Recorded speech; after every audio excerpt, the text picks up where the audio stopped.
If you can fix my Ferrari, I case with you." Victoria Hamilton's shrill laugh echoed through the workshop as the noise of nails scratching blackboard, while his dollar's jumps trampled the dirty oil floor. Marcus Chen, 34, cleaned his fatty hands on the jumpsuit and raised his eyes from the bench where he worked. His 140 pounds moved with surprising calm as the woman continued her performance to the three friends who accompanied her, all laughing like well-dressed hyenas. "Girls, you need to film it." Victoria gestured dramatically, her jewelry glowing under fluorescent light. "My father always said I should marry a worker, Dengen, so here's my chance." She pointed to Marcus as if she was showing off an animal in the zoo. "Look at him. I bet you don't even know the difference between a Ferrari and a Beetle." The friends exploded in laughs, filming everything with their golden iPhones. One of them, a platinum blonde of false nails, shouted, "Victoria, you're terrible. The poor thing shouldn't even know how much your car costs." Another completed, adjusting his Hermes bag. "It must be more than his salary in 10 years. The Chen's auto repair workshop was on the poorest side of Detroit, between a junkyard and a laundry room. The peeled walls and the smell of burnt oil contrasted brutally with the French perfume of Victoria and the shine of their diamonds. For her, that place represented everything that despised simplicity, manual work, ordinary people. Marcus knew that kind very well. Victoria Hamilton, 27, daughter of Jerome Hamilton, Texan Oil Typeroleum, heiress of an estimated 200 million fortune, she never worked in a day in her life. He always rolled up the staff of his favorite establishments, left miserable tips, and treated any ordinary person like disposable waste. His reputation for social brutality was legendary in the circles of Detroit. "Do you know what is the best part?" Victoria continued her cruel presentation, walking in circles around Marcus as a predator studying her prey. "My car is worth more than this whole workshop, $400,000. And he probably never even saw a real Italian engine." The other clients of the workshop, 2 truckers and a taxi driver, stopped what they were doing to watch the show. Victoria loved audience.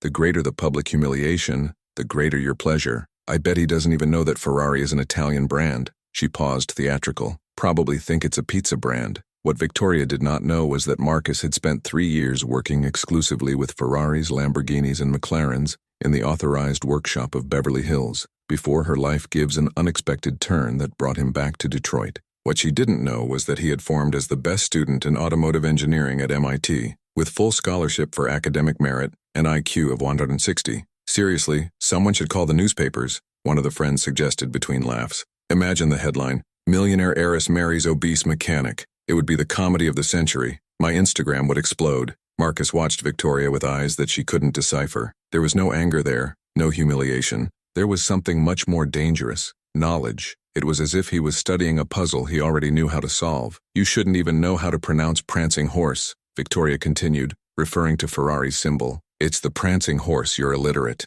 It represents speed, elegance, class, everything you will never have." The Ferrari 488 Red Spider was parked in front of the workshop like a jewel in the garbage. The car had broken on the Interstate 75 highway, forcing Victoria to tow it to the nearest workshop, which was exactly that one. The engine made an irregular noise that denounced a complex problem in the electronic injection system. Marcus dried his hands calmly and walked to the car. He spent his experienced fingers through the hood, closed his eyes, and listened closely to each vibration, every mechanical whisper. Their movements were accurate, almost surgical, like a conductor recognizing a family symphony. There was something in the way he touched the car that made Victoria stop laughing for a second. It was intimacy. It was familiarity, as if he had seen that specific model before. "I accept," Marcus said, his low but firm voice cutting through the laughs like a sharp blade. "But when I fix your car, you fulfill your word, in front of witnesses, and I choose where and when the marriage will be." Victoria stopped laughing completely.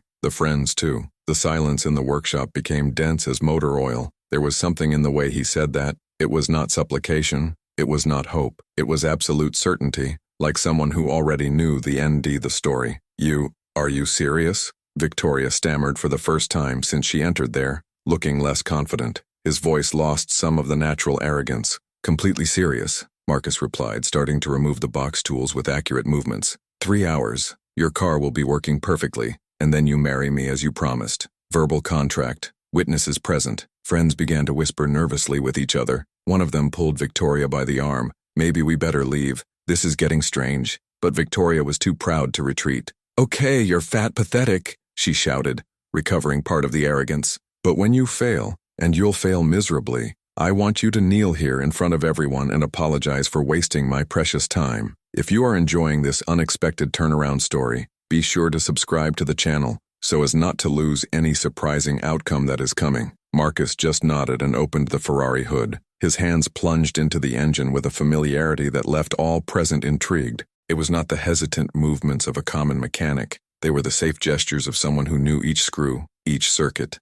every secret of that engine. What none of the women knew was that red 488 Red Spider was not just any car. It was exactly the same model, the same color, same year, same optical inner beige leather of a car that had changed Marcus's life forever, 3 years ago, and was directly connected to the Hamilton family itself. And what they definitely didn't know was that, discreetly hung on the back wall of the workshop, there was a framed diploma of MIT, a photo of Marcus in a gala event alongside important personalities, and a third photo that would show exactly why he knew that specific model of Ferrari. Victoria looked at the clock. 3 hours. She was absolutely sure that in 3 hours, she would be laughing at that fat and humiliated man, posting the story on her social networks to delight her 50,000 followers. What she didn't imagine was that in 3 hours, she would be begging. Marcus had asked for 3 hours, but Victoria had no intention to wait. Every minute there in that stinky workshop was an offense to her refined senses,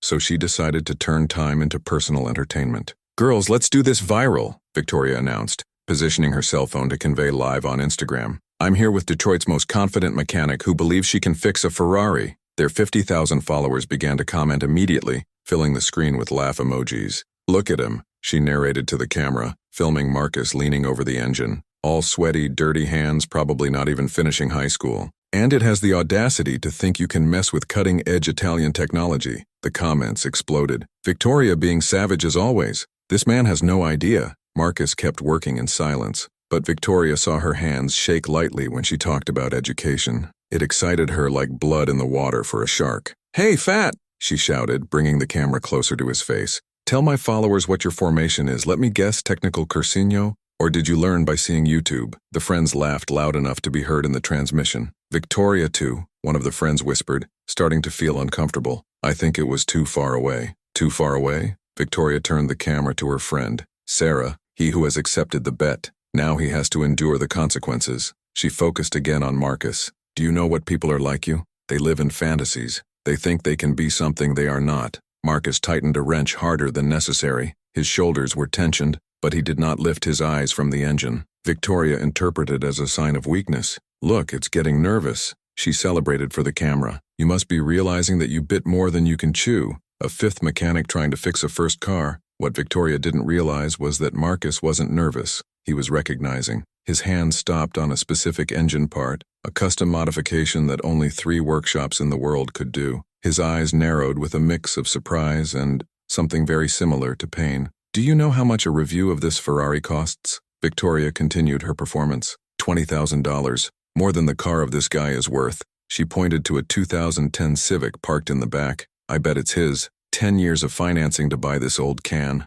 Tears began to form in Marcus's eyes, but not for the reasons that Victoria imagined. That Ferrari was not just any car. It was identical to which he had lost 3 years ago, even in the most intimate details. Modification in the exhaust system, the exact position of the chassis number, even the small scratch on the rear bumper. "Do you know what fun me most?" Victoria approached further, the camera capturing every drop of sweat on Marcus's face. "Men like you always think they can impress women like me with their skills, but look at the reality." She made a panoramic of the dirty workshop. "This is your ceiling. This is all that you are going to be in life." Marcus finally looked up. There were tears there, yes, but there was also something that made Victoria hesitate for 1,000th of a second. It was not despair. It was recognition. It was memory. It was as if he was seeing a ghost. "I know this car," Marcus murmured, so low that only Victoria heard. "What?" she asked, momentarily breaking the rhythm of the transmission. "Nothing." Marcus returned to work, but now her movements were different,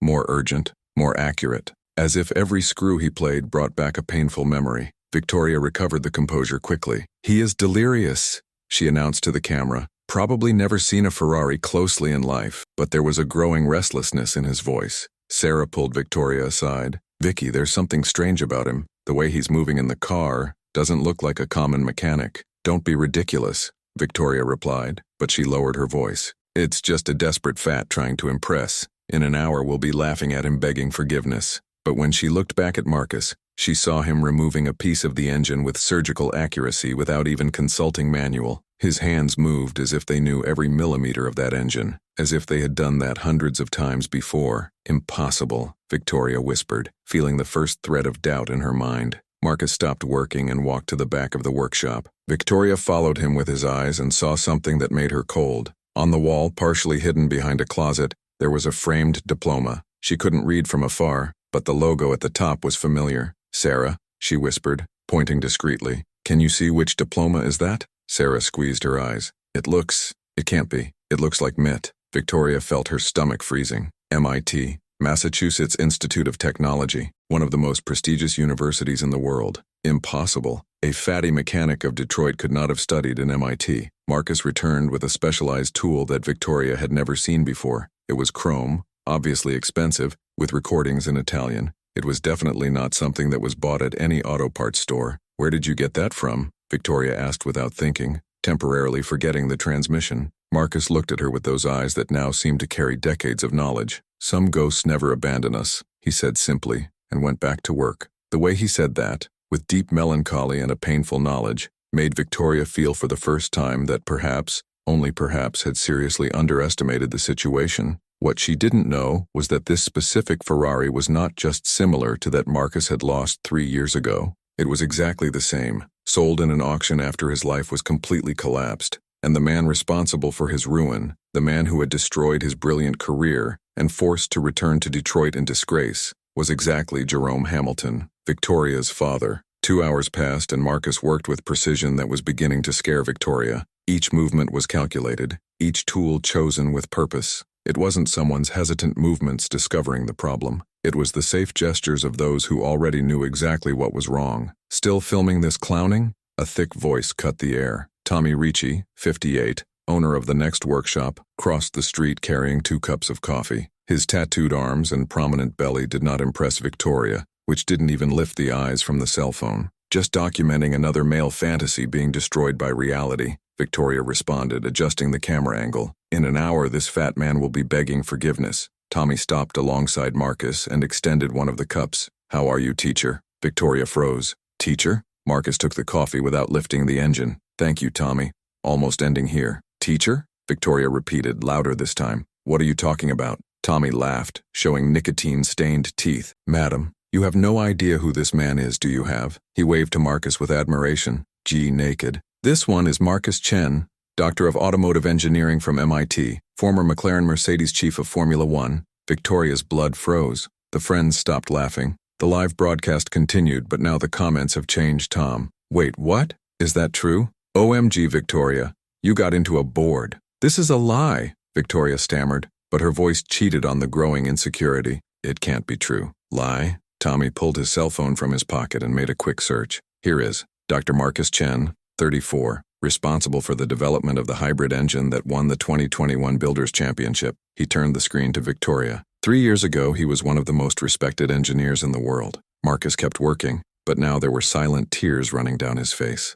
Not of humiliation, but of painful memory. His hands shake slightly as he adjusted an electrical connection. "If he's so important," Victoria tried to recover control. "What are you doing in a Mixeruka workshop in Detroit?" Tommy and Marcus exchanged a significant look. "Tell her, Marcus," Tommy said softly. "She deserves to know the truth." Marcus finally looked up. When he spoke, his voice carried 3 years of repressed pain. "Because Jerome Hamilton destroyed my life." Victoria felt as if she had punched her stomach. "Oh, what? Your father?" Marcus cleaned his hands and turned completely to her. 3 years ago, I was the chief engineer responsible for developing a new hybrid fuel system. Revolutionary technology. It was going to change the entire automotive industry. Victoria's friends approached, mesmerized by revelation. Live broadcast reached record views. "Jerome Hamilton offered $50 million to buy my patent," Marcus continued, his voice gaining strength. "When I refused because I wanted technology to be open source to benefit all humanity, he used his political contacts to accuse me of industrial spy."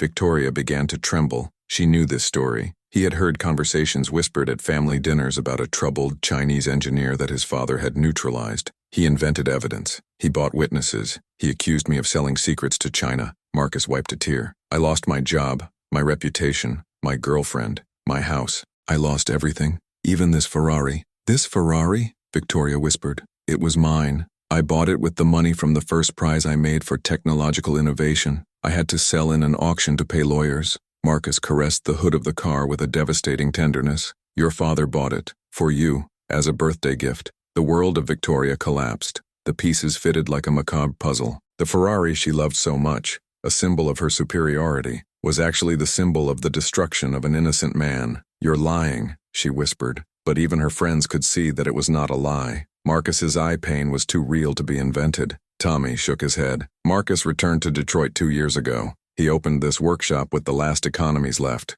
He worked 16 hours a day, trying to rebuild his life from scratch. And Marcus returned to the engine. I recognize this car in the second you have arrived. It's impossible to forget something you loved so much. He did something in the engine that produced a perfect snoring. It's ready. Victoria looked at the car working perfectly, then to Marcus, then to the hundreds of comments on Instagram asking if she would really fulfill the promised wedding. His arrogance had become absolute panic. No, it can't be happening, she murmured. Marcus cleaned his hands one last time and walked to her. When he spoke, her voice was calm but loaded with an authority she had never heard before. Your Ferrari is fixed, Miss Hamilton, just as I promised. He reached for her. Now, about our conversation about marriage. What Victoria didn't know was that Tommy had already called 3 local journalists and 2 Detroit YouTubers who were on their way to the workshop right now. And what she definitely didn't know was that Marcus had kept, during all these years of humiliation, a single letter in the sleeve that was about to be revealed. A letter that would transform the daughter of the man who destroyed his life into the woman who would help him rebuild her in a way that no one could imagine. Miss Hamilton, Marcus said, extending the gloved hand of oil. An agreement is an agreement. Victoria retreated, as if his hand is poisonous. No, that was just a joke. No one expected you to really do. His voice came out shrill, desperate, completely different from the arrogant woman of 3 hours ago. A joke? Marcus smiled for the first time since she had arrived. It wasn't a friendly smile. It was the smile of someone who had planned that moment for 3 years. Interesting, because here it says something else. He pulled his cell phone from his pocket and showed the recording of Victoria's live broadcast. Verbal agreement, witnesses present, transmitted to 50,000 people. Legally binding in the state of Michigan. Victoria's legs were bampered. Did you record? I didn't record anything. Marcus pointed to her cell phone, still broadcasting live. You yourself recorded yourself and you're still recording. The comments exploded. Married clue. She has to fulfill. Karma is a bitch. At that moment, 3 cars arrived simultaneously at the workshop. 2 local reporters and 1 YouTuber with 2 million subscribers jumped from vehicles. Cameras already linked. Tommy waved them as a film director. Dr. Chen, shouted a Channel 7 reporter. Is it true that Miss Hamilton promised to marry the Lord if you have fixed her Ferrari? Victoria turned to the cameras, trying to recover the composure. This is a ridiculous misunderstanding. It's all recorded here, YouTuber interrupted, showing the replay of Victoria's broadcast. 53,000 views live. If you fix my Ferrari, I case with you. Your exact words. Marcus walked calmly to the back wall and removed the canvas that covered 3 framed items. The first was his MIT diploma. The second, a picture of him receiving a prize from the hands of McLaren CEO. The third made Victoria pale completely. It was a photo of Marcus at a gala dinner from Tuxedo, alongside several automotive industry tycoons. In the right corner of the photo, talking to an Arab sheik, was Jerome Hamilton, and the date in the lower corner, April 2022, World Sustainable Energy Conference. Did you know my father? Victoria whispered. Did you know? Marcus laughed bitterly. Miss Hamilton, his father not only knew me, he offered me a society at Hamilton Oil 3 days before he completely destroyed me. He took a leather paste from inside the closet, and I have all the correspondence here. Marcus opened the folder and removed a series of documents. Your father's emails offering partnerships, purchase contracts of my patent, and especially, he raised a recording at a pen drive. The telephone conversation where he instructed his lawyers to make evidence against me. Victoria staggered. This is impossible. 3 years recording conversations, collecting tests, documenting every lie, Marcus continued, his voice gaining strength in the cameras. Because I knew one day I would have my chance of justice. Channel 7 reporter practically saliva. Dr. Chen, are you saying that Jerome Hamilton, one of Texas's most powerful men, made evidence against the Lord? I am saying that I have proof that Jerome Hamilton has destroyed my career because I refused to sell a technology that could reduce carbon emissions by 70%. Marcus looked straight at Victoria. technology that threatened the profits of the oil industry. Victoria tried a last desperate card. "Even if this is true, I won't marry you. It's ridiculous." Marcus approached her, and for the first time Victoria saw in his eyes not the pain of the humiliated man, but the cold determination of someone who had expected 3 years for that moment. "Miss Hamilton," he said, his voice cutting the air like a blade, "you have 2 options. First, fulfill your promise. Marry me in a simple ceremony right here, and I leave your public humiliations today as a life lesson." Victoria opened her mouth to protest, but Marcus raised her hand. "Second option, I process you due to breaking verbal contract. I deliver all these evidence against your father to the FBI and turn your family into the largest scandal headline in the last 10 years. He paused, letting the weight of the words sink. Jerome Hamilton, the oil typotally, destroying scientists to protect dirty profits. Imagine headlines. The silence in the workshop was deafening. The cameras captured each drop of sweat dripping through Victoria's face, every tremor in his manicurated hands. "Choose," Marcus said simply. Victoria looked at her friends, who retreated, not wanting to be associated with the scandal. He looked at the cameras, who documented every second of his humiliation. He looked at the comments on his cell phone, thousands of people waiting for his decision. Finally, with a broken voice, she whispered,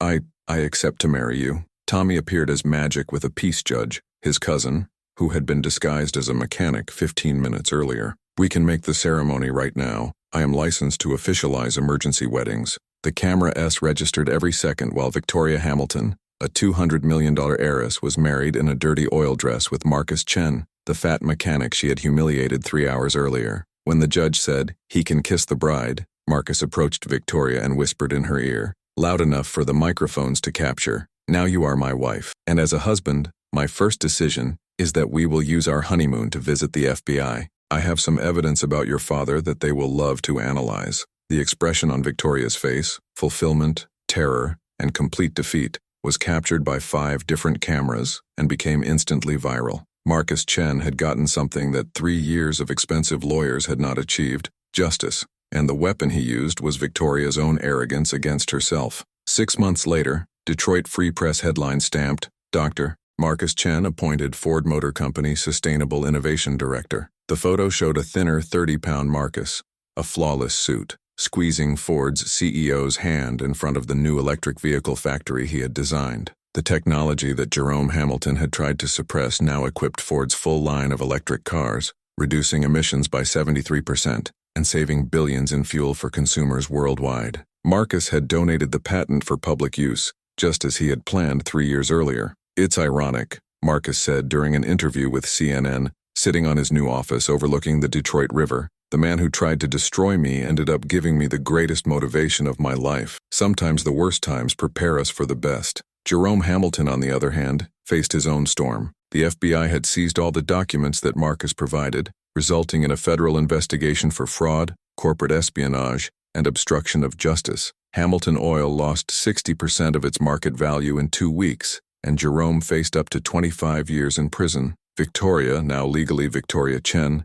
had undergone a radical transformation. The marriage that began as humiliation became a journey of painful but necessary self-knowledge. She had left social networks, sold most of her jewelry, and started working as a volunteer at a Detroit community center. "I was a monster," Victoria confessed during an exclusive interview with Oprah Winfrey. "I treated people like disposable objects because I had never faced real consequences. Marcus forced me to look in the mirror and see what I had become." Tommy Ricci, now a minority partner at Marcus's new automotive consulting firm, laughed every time he told the story to new customers. 50 years of workshop and I've never seen anything like it. The smartest guy I've ever met pretending to be a simple mechanic to catch the daughter of the man who destroyed his life." The red 488 Red Spider was still in the mansion garage that Marcus and Victoria had bought together, but now she was next to 5 other luxury cars that Marcus had bought with her patent royalties and Ford's salary. The difference was that now he had conquered them with dignity. "Do you know what was the best part of this whole story?" Marcus asked during a viral podcast with 15 million downloads.